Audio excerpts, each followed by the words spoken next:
రాజకీయ వారసత్వ నేపథ్యం, పోరాట పటిమతో పదునెక్కిన వ్యక్తిత్వం, గౌరవ ముఖ్యమంత్రి అందించిన స్ఫూర్తితో ప్రతిపక్షంలోనే కదం తొక్కిన యువగళం, భారత పార్లమెంట్లో నిరంతరం వినిపించే తెలుగు సుస్వరం రామ్మోహన్ నాయుడు గారు.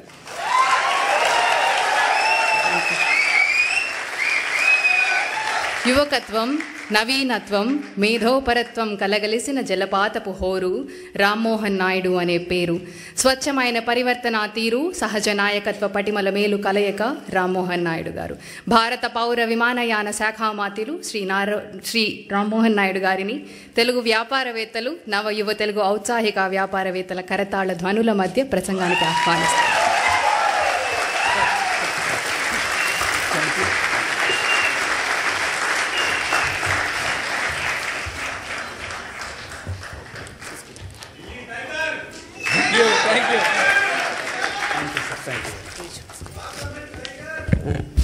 అందరికీ నమస్కారం.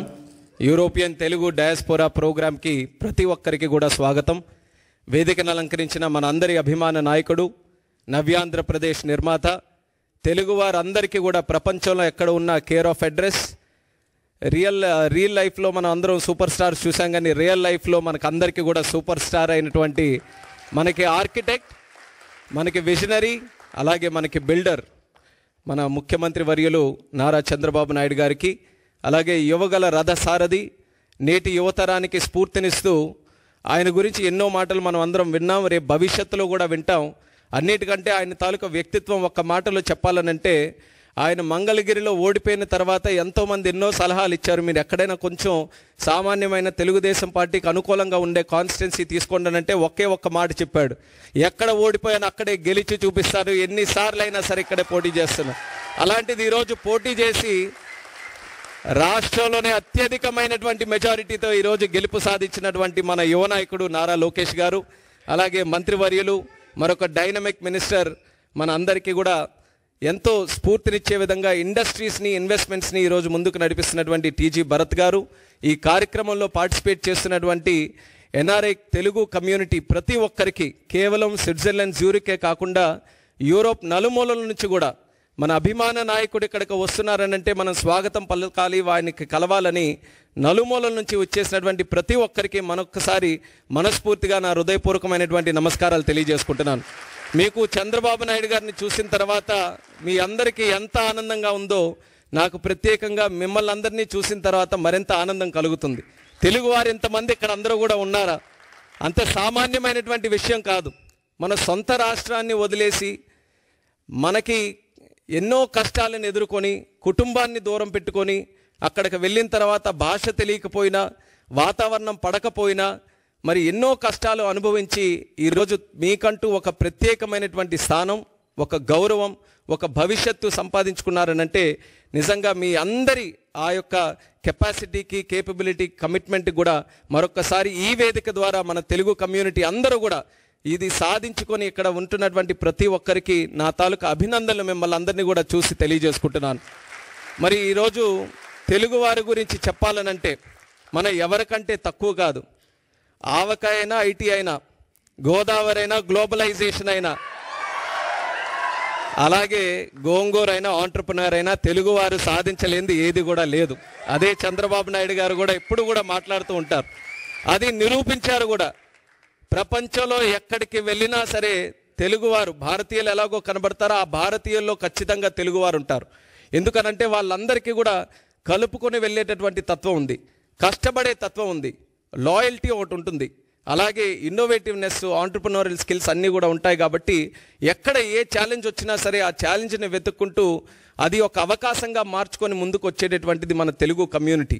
అటువంటి కమ్యూనిటీ ఈరోజు ఒక విషయం చెప్పాలనంటే, ఎన్డీఏ ప్రభుత్వం మనం ఆంధ్రప్రదేశ్ రాష్ట్రంలో చూసాం. 5 సంవత్సరాలు కూడా ఎన్నో కష్టాలు మనం అనుభవిస్తే ఒక రకంగా తెలుగు వారందరూ కూడా రెస్పాన్సిబిలిటీ తీసుకున్నారు.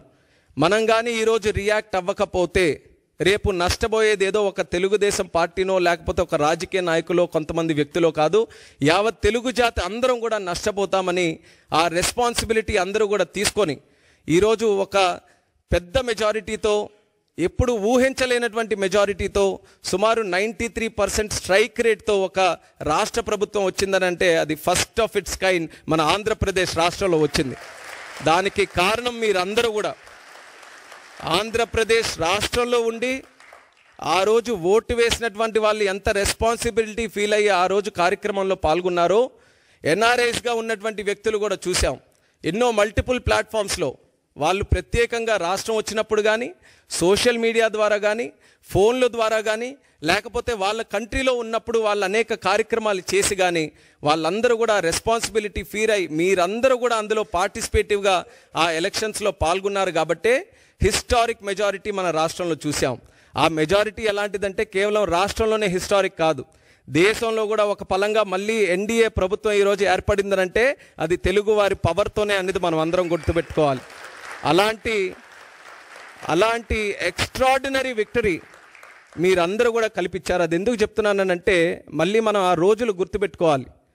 ఏం జరుగుతుందా అని భయపడుతున్నటువంటి రోజుల్లో ఒక కన్ఫ్యూజ్డ్ స్టేట్లో అందరం కూడా ఉన్నప్పుడు, ఏమీ తెలియనటువంటిది అసలు భవిష్యత్తు ఎలాగుంటుందో ఒక కన్ఫ్యూషన్ ఉన్నప్పుడు కూడా అందరూ కూడా కలిసి కట్టుగా మీరందరూ కూడా కలిసి ఒక పని చేస్తే దాని రిజల్ట్ ఎలాగుందో మీరందరూ కూడా చూశారు కదా జూన్ 4వ తేదీన. అది మన అందరికీ కూడా స్ఫూర్తి. రేపు కూడా మనం ఏదైనా ఒక లక్ష్యం మనం సాధించాలనంటే మనం చేయాల్సిందంతా అందరం కూడా ఐకమత్యంగా కలిసికట్టుగా లక్ష్యం వైపు చేస్తే అది ఎంత పెద్ద కష్టమైనటువంటి పని అయినా సరే అది ఖచ్చితంగా సాధించగలమనేది మొన్న జరిగినటువంటి ఎలక్షన్స్ ఆ రిజల్టే మనందరికీ కూడా ఒక ఇన్స్పిరేషన్ అనేది కూడా ఈ సందర్భంగా తెలియజేస్తున్నాను. ఆ ఎలక్షన్స్లో ఏ రకంగా మీరు అందరూ కూడా పార్టిసిపేట్ చేసి ఈరోజు ఇంత చక్కగా ఒక ప్రభుత్వాన్ని ఏర్పాటు చేయడానికి మీరు అందరూ కూడా కృషి చేశారో, this is the time that we give back to you, to give back to the whole Telugu community. ఆ ఉద్దేశంతోనే ఈరోజు దావోస్ వచ్చి సాధారణంగా ఏం చేయాలి, దావోస్ వచ్చిన తర్వాత ప్రపంచం నుంచి ఎవరెవరు వస్తున్నారో వాళ్ళందరికీ కూడా కలవాలి. కానీ చంద్రబాబు నాయుడు గారి ఉద్దేశం ఎక్కడికి వెళ్ళినా ముందు మన తెలుగు వాళ్ళతోనే శ్రీకారం చుట్టాలి, తెలుగు వాళ్ళతోనే కలవాలి. మనం ఈరోజు ఆంధ్రప్రదేశ్ రాష్ట్రాన్ని బ్రహ్మాండంగా వరల్డ్లోనే ఒక నెంబర్ 1గా తయారు చేయాలనంటే ప్రపంచంలో ఉన్న వ్యక్తులందరినీ కూడా తీసుకొని రావడమే కాదు, తెలుగు వాళ్ళలో కూడా ఆణిముత్యాలు ఎవరైతే ఉన్నారో వాళ్ళను కూడా మళ్ళీ ఇంక్లూడ్ చేసుకొని వాళ్ళను కూడా మళ్ళీ తీసుకొని రావాలని ఈరోజు బ్రహ్మాండంగా ఈ కార్యక్రమం కూడా పెట్టడం జరిగింది. Very inspirational programme. ఇది ఖచ్చితంగా ఒక మంచి రిజల్ట్స్ భవిష్యత్తులో ఈల్డ్ చేస్తుంది అన్నటువంటి నమ్మకం ఉంది. మా నమ్మకం అంతా ఒక్కటే, the one and only man Chandrababu Naidu గారు. ఆ వ్యక్తి రాజకీయాలు ఎప్పుడు మొదలుపెట్టారో తెలుసా? 1978లో. 78లో ఆ లిస్టు తీసుకోండి. దేశంలో ఎంతమంది ఎమ్మెల్యేలుగా మొదలయ్యారు, ఎంతమంది ఎంపీలుగా మొదలయ్యారు, ఆ లిస్టు తీసుకుంటే వేలాది మంది ఉంటే అందులో బహుశా 1-2 ఉంటారేమో. అందులో ఒకరు ఈరోజు చంద్రబాబు నాయుడు గారు. అయితే వాళ్ళందరికీ కూడా వయసు అయిపోయింది, కానీ ఈయనకి మాత్రం వయసు అవ్వలేదు. నలుగురు యంగ్స్టర్స్ ఉన్నాయి ఈరోజు వేదిక మీద. అగ్రీ చేస్తారా లేదా? నలుగురు యంగ్స్టర్స్, అందరిలో కూడా విజన్లో యంగెస్ట్ ఎవరైనా ఉన్నారంటే చంద్రబాబు నాయుడు గారు. నేను ఎప్పుడు కూడా చెప్తుంటాను, మేము వయసులో యంగ్ కానీ ఆలోచనలో మాత్రం మాకంటే యంగ్. ఆయన స్పీడ్ పట్టుకోవాలంటే మాకు ఇప్పటికీ కూడా చేత కావట్లేదు. ఆయన గైడెన్సు, ఆయన తాలూకా మెంటర్షిప్ వల్ల ఈరోజు మేము కూడా చిన్న స్థాయి నుంచి ఈరోజు ఈ స్థాయి వరకు నేను కూడా ఒక యంగ్స్టర్గా నేను చెప్తున్నాను. నాన్నగారు చనిపోయిన తర్వాత ఒక కుటుంబ పెద్దల ఆయన దగ్గర చేర్చుకొని ఈరోజు 3వ సారి కూడా ఎంపీ గెలవడానికి ఒక మంచి మెంటర్షిప్తో మాలాంటి నాయకుల్ని మళ్ళీ పార్టీలో తయారు చేస్తూ ఈరోజు రాష్ట్రానికి అందిస్తున్నారంటే అది ఆయన తాలూకా దూరదృష్టికి, ఆయనకి ఈ జాతి మీద ఉన్నటువంటి కమిట్మెంట్కి అది ఒక చిత్తశుద్ధి అనేది కూడా ఈ సందర్భంగా తెలియజేస్తున్నాను. టుడే ఆయనతో పాటు స్విట్జర్లాండ్ లాంటి దేశంలో ఆయనతో పాటు ఒక వేదిక పంచుకొని ఆయన ద్వారా పెరిగినటువంటి ఒక నాయకుడిగా భారతదేశంలోనే అతి చిన్న వయసులో ఉన్నటువంటి ఒక క్యాబినెట్ మినిస్టర్గా ఆయన పక్కన కూర్చున్నానంటే అది ఆయనకున్నటువంటి విజన్ అనేది కూడా ఈ సందర్భంగా తెలియజేస్తున్నాను.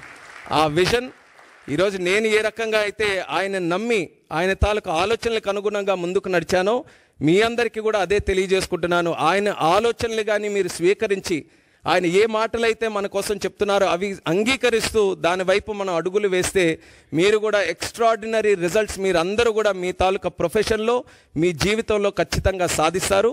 మనకందరికీ కూడా ఇటువంటి నాయకుడు ఉండడం మనం చేసుకున్నటువంటి అదృష్టం. అది ప్రతి ఒక్కరు కూడా సద్వినియోగం చేసుకోవాలి. అది రానున్న రోజుల్లో మనం అందరం కూడా ఈరోజు ప్రపంచంలో తెలుగు వాళ్ళు ఎంతోమంది ఎన్నో పెద్ద పెద్ద కంపెనీలకి ఉన్నతమైనటువంటి స్థాయిలో ప్రాతినిధ్యం వహిస్తున్నారు. అంటే దేశంలో ప్రపంచంలో ఏ కంపెనీలు చూసినా సరే తెలుగు వాళ్ళందరూ కూడా మంచి పొజిషన్స్లో ఉన్నారు. అంత కెపాసిటీ మన తెలుగు వాళ్ళకు ఉన్నప్పుడు మన తెలుగు ల్యాండ్ ఎందుకు ప్రపంచంలో నెంబర్ 1 ఉండకూడదు? అది ఆయన తాలూకు ఆలోచన. అందుకనే అమరావతి లాంటి క్యాపిటల్ నిర్మిస్తే కేవలం ఆంధ్రప్రదేశ్ రాష్ట్రానికే కాదు, భారతదేశానికే కాదు, ప్రపంచం అందరూ కూడా గర్వంగా చెప్పుకునే రాజధాని మన ఆంధ్రప్రదేశ్ రాష్ట్రంలో ఉండాలని ఆయన శ్రీకారం చుట్టారు. మనకేంటంటే 5 సంవత్సరాలు కరెంటు కట్ చేసినట్టుగా అంధకార ప్రదేశ్ అయిపోయింది ఆంధ్రప్రదేశ్ అంతా. మళ్ళీ ఈరోజు 1000 కిలోవాట్లు ఉన్నటువంటి ఒక బలాన్ని, ఒక ఎలక్ట్రికల్, ఒక పవర్ స్టేషన్ని మళ్ళీ ఈరోజు అందించినట్టుగా చంద్రబాబు నాయుడు గారి తాలూకు పనితీరుతో ముందుకు నడుస్తున్నాం. మీ అందరికీ కూడా ఆహ్వానిస్తున్నాం, మళ్ళీ కనెక్ట్ అవ్వండి. ఏ రకంగా ఎలక్షన్స్లో రెస్పాన్సిబిలిటీ తీసుకున్నారో స్వర్ణాంధ్రప్రదేశ్ నిర్మాణంలో కూడా చంద్రబాబు నాయుడు గారి తాలూకా నాయకత్వంలో అందరూ కూడా కలిసికట్టుగా పనిచేద్దాం. మీతో పాటు ఒక తెలుగు వ్యక్తిగా అందరం కూడా కలిసి తిరిగి మన జాతికి, మన ప్రాంతానికి, మన రాష్ట్రానికి మంచి చేసే విధంగా అందరం కూడా కాంట్రిబ్యూట్ చేద్దామని తెలియజేసుకుంటూ, సివిల్ ఏవియేషన్ మినిస్టర్గా ఉన్నాను కాబట్టి ఆ 2 విషయాలు చెప్పకపోతే మీరు కూడా మళ్ళీ నన్ను పట్టుకుంటారు. మీరందరూ కూడా దేశం అంతా తిరుగుతున్నారు, ప్రపంచం అంతా తిరుగుతున్నారు, మళ్ళీ మీకు కనెక్ట్ చేసే బాధ్యత నాదే. కాబట్టి ఈరోజు చాలామంది రిప్రజెంటేషన్స్ కూడా డెన్మార్క్ నుంచి, బెల్జియం నుంచి, బ్రసెల్స్ అవన్నీ కూడా చాలామంది రిప్రజెంటేషన్స్ ఉన్నాయి. డైరెక్ట్ ఫ్లైట్స్ కావాలని నేను తప్పకుండా దాని మీద ప్రత్యేకమైనటువంటి దృష్టి పెట్టి ముందుగా చంద్రబాబు నాయుడు గారి తాలూకా డైరెక్షన్లో మనకుండేటటువంటి ఎయిర్పోర్ట్స్, ఒక 7 బ్రహ్మాండమైన ఎయిర్పోర్ట్స్ మన రాష్ట్రంలో ఉంటే డొమెస్టిక్ కనెక్టివిటీ ఇంప్రూవ్ చేయడానికి లాస్ట్ 6-7 మంత్స్ కూడా కృషి చేసాం. బాగా పెరిగింది. ఒక ఎగ్జాంపుల్ నేను ఇవ్వాలంటే సార్ కూడా అదే చెప్పాం. డిసెంబర్ 2023లో విజయవాడ ఎయిర్పోర్ట్ నుంచి సుమారు 98,000 ప్యాసింజర్స్ ఫ్లై అయితే మళ్ళీ 1 ఇయర్ తర్వాత డిసెంబర్ 2024 ఆయన చీఫ్ మినిస్టర్ అయిన తర్వాత సుమారు 1,45,000 మంది పెరిగారు. అంటే 45% వరకు కూడా ఇంక్రీజ్ అయింది. అలా ఎయిర్ ట్రావెల్ కూడా ఈరోజు రాష్ట్రంలో పెరుగుతూ వస్తుంది. ఎయిర్పోర్ట్స్ కూడా పెంచడానికి ఆయనకు మంచి ఆలోచనలు ఉన్నాయి, దాని పరంగా కూడా చేస్తాం. దానితో పాటు ఇంటర్నేషనల్ కనెక్టివిటీ మనకుండే సిటీస్ నుంచి కూడా ఇంప్రూవ్ చేయాలనేది సార్ కూడా మాకు గైడెన్స్ ఇచ్చి ముందుకు నడిపిస్తున్నారు. అది ఖచ్చితంగా నాకుండే పొజిషన్ని సద్వినియోగం చేసుకొని మన రాష్ట్రంలో ఇంటర్నేషనల్ కనెక్టివిటీ కూడా ఇంప్రూవ్ చేయడానికి నా వంతుగా ఫుల్ కమిట్మెంట్తో నేను పనిచేస్తాను. మీరు కూడా స్పెసిఫిక్గా చెప్పిన విషయాల్లో కూడా ప్రత్యేక ఫోకస్ పెడతానని కూడా ఈ సందర్భంగా తెలియజేసుకుంటూ, ఈరోజు ఈ కార్యక్రమంలో పార్టిసిపేట్ చేసే అవకాశం రావడం నిజంగా నేను ఎంతో సంతోషంగా భావిస్తున్నాను. అలాగే ఇక్కడికి విచ్చేసినటువంటి ప్రతి ఒక్కరికి కూడా మరొకసారి నా హృదయపూర్వకమైనటువంటి ధన్యవాదాలు తెలియజేసుకుంటూ మీ అందరి దగ్గర సెలవు తీసుకుంటున్నాను. జై హింద్, జై జన్మభూమి.